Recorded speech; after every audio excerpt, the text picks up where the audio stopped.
ಚರಡಿ ಹಿಡಿದ್ರೆ ಒಬ್ಬನು ನಿಲ್ಲಲ್ಲ. ಇಂಥ ಧೈರ್ಯ ಇಲ್ದೇ ರಚನ ಹಿಡ್ಕೊಂಡು ಇವನೇನ್ ಮಾಡ್ತಾನೆ?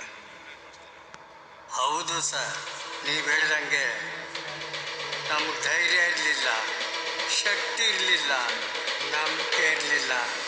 ಸಾವು ನಮ್ಮ ಮೇಲೆ ಕೊಂಡಾಗ್ತಾ ಇತ್ತು. ಆದ್ರೆ ಒಬ್ಬ ಅಡ್ಡ ನಿಂತ ಅಂತ ಅವನ್ನ ಮಾರಿ ಮುಂದೆ ಕತ್ತಗಿರ್ತಿದ್ದಲ್ಲ.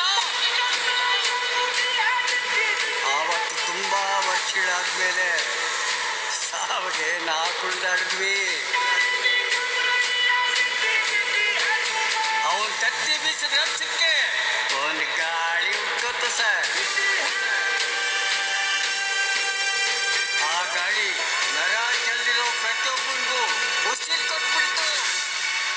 ನಿಮ್ಗೊಂದು ಸಲಹೆ ಕೊಡ್ತೀನಿ, ನೀವು ಮಾತ್ರ ಅವನ್ಗೆ ಅಡ್ಡ ನಿಲ್ಲಕ್ಕೆ ಹೋಗ್ಬೇಡಿ ಸರ್.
Sure.